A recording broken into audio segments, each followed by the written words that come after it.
तो बच्चों इस वीडियो में क्लास 8 सब्जेक्ट हिंदी के मिड टर्म पेपर को डिस्कस करेंगे। Complete paper with solution.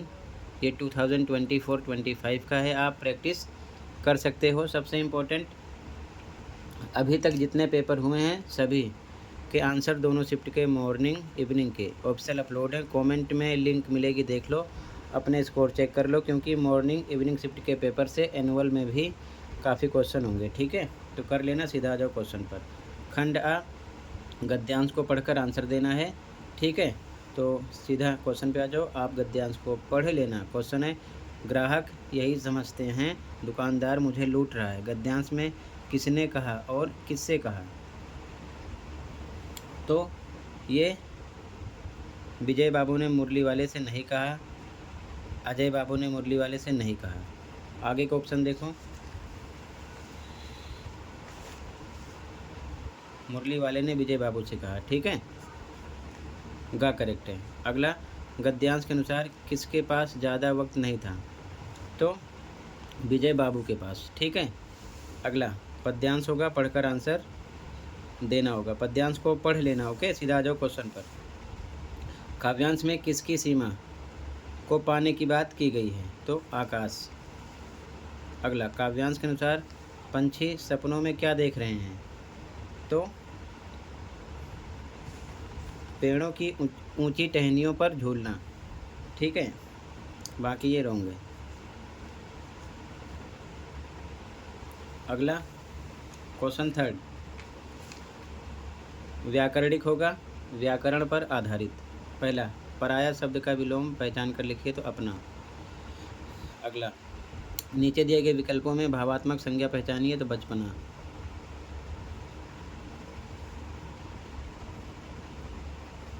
अगला, नीचे दिए गए शब्द में द्वंद्व समास का उदाहरण दिन रात।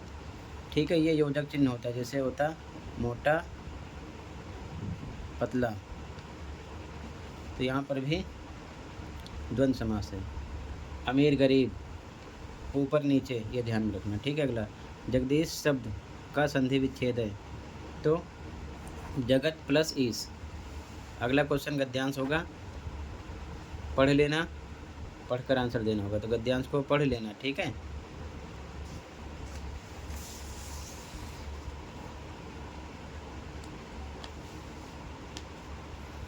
पहला क्वेश्चन, लेखक को बदलू सबसे अच्छा आदमी लगता क्यों लगता था? क्यों लगता था? ठीक है, यहाँ पर मिस्टेक है। तो क्योंकि वह उसे सुंदर सुंदर लाख की गोलियां बनाकर देता था। अगला, गद्यांश में लेखक को अपने मामा के गांव जाने का चाव क्यों था? तो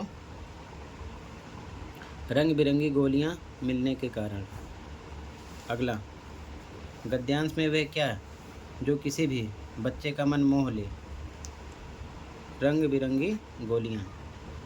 अगला, गद्यांश के अनुसार गांव के सभी बच्चे बदलू को क्या कहकर बुलाते थे? बदलू काका। फिर काव्यांश होगा, बुक से काव्यांश को पढ़ लेना। ठीक है, आंसर देना होगा। क्वेश्चन पे सीधा। पहला क्वेश्चन, काव्यांश के अनुसार भगवान के डाकिये कौन हैं? तो पक्षी और बादल। अगला, काव्यांश के अनुसार पक्षी और बादल कहाँ से कहाँ तक जाते हैं? तो एक महादेश से दूसरे महादेश तक। अगला, काव्यांश के अनुसार चिट्ठियाँ कौन लाता है? पक्षी और बादल। अगला, काव्यांश के अनुसार पेड़ पौधे पानी और पहाड़ क्या करते हैं? चिट्ठियाँ बाँचते हैं। ठीक है, आगे देखो ध्यान से।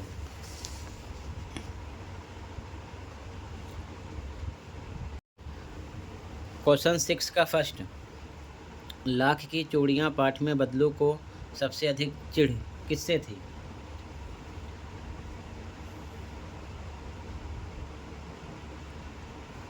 तो कांच की चूड़ियों से। अगला, बस की यात्रा पाठ में लेखक बस में कहाँ से कहाँ तक जा रहे हैं? तो पन्ना से सतना तक। अगला, 7वें का फर्स्ट, आपके पाठ्य पुस्तक में रामधारी सिंह दिनकर रचित कविता कौन सी है? तो भगवान के डाकिये। अगला, भगवान के डाकिया पाठ के अनुसार एक देश की धरती दूसरे देश की धरती को क्या भेजती है? सुगंध। ठीक है। अब व्याकरण पर आधारित प्रश्न। महात्मा शब्द में समास है तो कर्म धारय समास है। अगला, व्यापारिक शब्द में मूल शब्द और प्रत्यय, तो व्यापार मूल शब्द है और इक क्या है? प्रत्यय पीछे आता है। ये प्रत्यय है और ये मूल शब्द है। ठीक है। अगला, मीठा शब्द का भाववाचक संज्ञा मिठास। अगला, नीले फूल ले आओ, वाक्य में विशेषण तो नीले, जो संज्ञा सर्वनाम की विशेषता बताए तो नीले आ जाएगा। ठीक है। आगे क्वेश्चन 9 का फर्स्ट, भगवान के डाकिए किसे कहा गया? पक्षी और बादल को।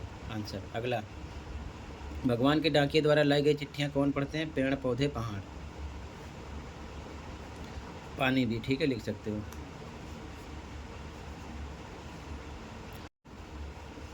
अगला क्वेश्चन, एक देश का भाप दूसरे देश में क्या बन जाता है? पानी।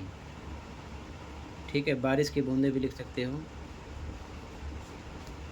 बारिश की बूंदें। पक्षी एक देश से दूसरे देश में सुगंध कैसे ले जाते हैं? तो अपने पंखों द्वारा। ठीक है, इसका आंसर है। क्वेश्चन 10 का फर्स्ट, लाख की चूड़िया पाठ में लेखक बदलू लेखक को क्या कहकर बुलाता था? तो इसका आंसर देखो, लला।